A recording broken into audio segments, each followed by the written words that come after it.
আমার কলিজার টুকরা, আমার জানের জান, এতবার বলছে, এতভাবে বলছে, সামান্য এইটুকু জিনিস আমার কাছে আবদার করছে, আর আমি না করে পারবো? পারবো না, কোনো সময়ই পারবো না। আমি কেন, কেউই পারবে না। যাই হোক, কাক ভরে উঠেছি, উঠে সংসারের কাজকর্ম সেরে ওর বাবার জন্য খাবার তৈরি করে তারপরে বের হতে হবে। তো খাবার বলতে রুটি করে রাখছি, বেশ কয়েকটা রুটি করে রাখছি, তাহলে ওর সকাল বিকাল দুপুর চলে যাবে। তো এই কাজকর্ম সেরেই এখন বেরোবো, কিছু একটু নিজে মুখে দিয়ে তারপরে বেরিয়ে পড়ব ছেলের ওখানে যাওয়ার জন্য। এতভাবে বলছে ছেলের ওখানে যাওয়ার জন্য, আমি যদি না যাই তাহলে ছেলে আমার বড্ড অভিমান করবে। এমনিতেই ও বড় অভিমানী ছেলে, মুখে কিছু বলে না, যা বোঝার আমার ওর মুখ দেখেই বুঝে নিতে হয়। কিন্তু বলে না, মুখ ফাটবে তো বুক ফাটবে, তো মানে মুখ ফাটবে না। তো এই রকম হচ্ছে ব্যাপার, মানে ওর বুক ফেটে যাবে কিন্তু মুখ দিয়ে ও কিছু বলবে না। তাও ছেলে এতবার জোর করলো জন্মদিন বাড়িতে যাওয়ার জন্য, আমি যদি না যাই ছেলে যাবেই না, কারণ ছেলে আমার বড্ড অভিমানী। তো সব কাজ কমপ্লিট করে খাওয়া দাওয়া করে আমি বেরিয়ে পড়লাম। একটু যদি মুখে কিছু না দেই তাহলে এতটা দূরের রাস্তা ছেলে আবার রাগ করবে যে তুমি কি একটু কিছু খেয়ে আসতে পারলে না। তো ওই চিন্তা ভাবনা করে আমি একটু খাওয়া দাওয়া করে বেরিয়ে পড়লাম। ছেলে রাস্তায় আমার হাজারবার ফোন করেছে, হাজারবার কল দিয়েছে, মা কোথায় আছো, সাবধানে এসো, মা ঠিকঠাক মতন এসো, দেখো কোনো যেন অসুবিধা না হয়, তুমি আমাকে ফোন করবে, আমি তোমার জন্য অপেক্ষায় বসে আছি। তুমি বাস থেকে নামা মাত্র আমি স্ট্যান্ডে দাঁড়িয়ে থাকবো, তোমাকে নিয়ে যাব, তুমি টেনশন করো না, আমি তোমাকে একটু পরপর কল দিতে থাকবো। ছেলে আমার পাগল করে দিচ্ছে, কি বলবো। বাসে উঠলাম, ওঠার পর থেকে শুরু হয়েছে, মা তুমি কার পাশে বসছো, মা তুমি কি একা বসছো, মা তুমি টেনশন করো না, মা তুমি ঘুমিয়ে পড়ো না কিন্তু, দেখো। এই করতে করতে করতে সময় যে কোন দিক দিয়ে পার হয়ে গেছে, 3 ঘন্টা বাসেই আমি ছেলের সাথে কথা বলতে বলতে চলে আসছি স্ট্যান্ডে। ও মা, স্ট্যান্ডে এসে দাঁড়িয়ে দেখি, এদিক তাকাই ওদিক তাকাই, ছেলেকে আর আমার পাই না। ছেলে কোথায়? আমার তো বড্ড ভয় লাগছিল, আমি কোনোদিনও একা আসি না, খুব টেনশনে পড়ে গেছিলাম। তারপরে অনেকক্ষণ চুপ করে দাঁড়িয়েছি, আর ভয়ে চোখ মুখ আমার ছলছল করছে, কি বলবো। তারপরে পেছন থেকে ছেলে এসে আমাকে একটা ধাক্কা দিল। আমি অমনি চমকে বললাম, বাবা তুই যে বড্ড মানে জ্বালাতন করিস, কি বলবো। আমি তো ভয়ই পেয়ে গেছিলাম যে তুই কি আসিস নি নিতে। ছেলে আমার মুচকি এসে বলল, কি যে বলো মা, আমি সেই 1 ঘন্টা ধরে আমি বাস স্ট্যান্ডে বসে আছি, তোমাকে একটু সারপ্রাইজ দিলাম যে তুমি কি করো দেখি। আমাকে না দেখে আমি তোমাকে একটা আচমকা এসে তোমাকে আমি আর কি সারপ্রাইজ দিয়ে দিলাম, ভাবলাম দেখি তো তুমি কি করো। আমার মনের মধ্যে একটু ভয় হচ্ছিল, আমি বলছিলাম আমার মনের মধ্যে একটু ভয় হচ্ছিল, যদি তুই না আসিস তাহলে আর আমি বাড়ি চিনতেই পারবো না, তুই কোথায় থাকিস আমি কি করে চিনবো বল। তখন ছেলে আমাকে বলল, মা তুমি কি আমাকে এইরকম মানুষ করেছো যে তুমি আসবা আর আমি তোমাকে নিতে আসবো না, আমার কি টেনশন হয় না?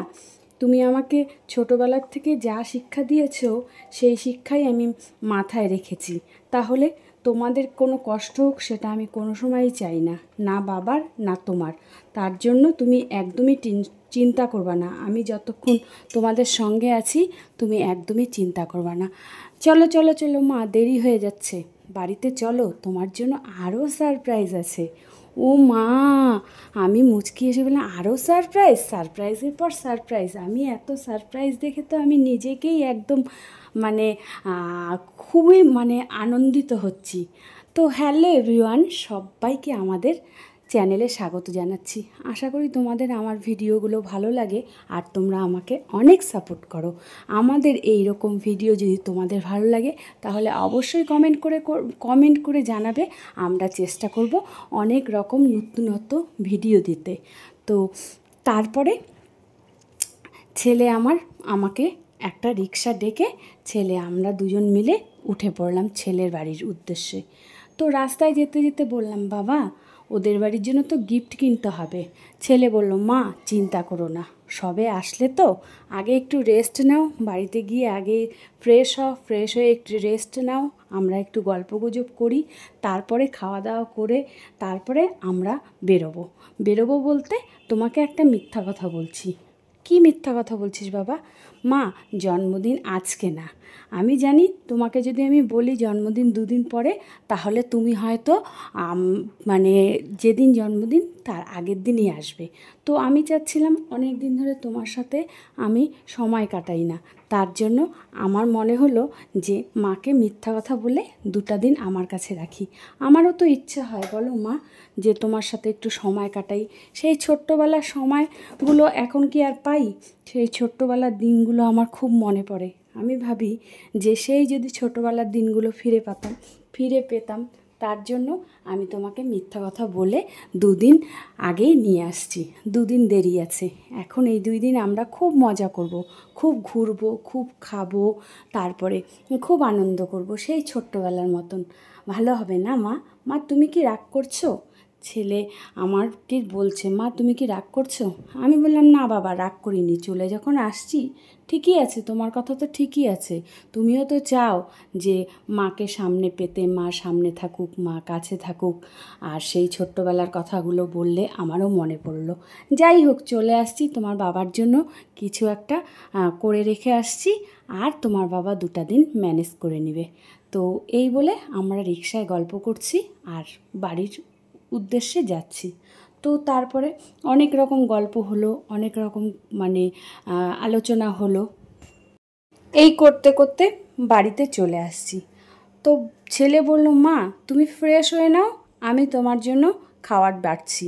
আমি বললাম, বাবা কি সারপ্রাইজ দিবি, দে। তো ছেলে বলল, আরে বাবা 2টা দিন আছো তো, শুধু দেখতে থাকো, এখন বলবো না, একটা একটা করে সারপ্রাইজ দিব।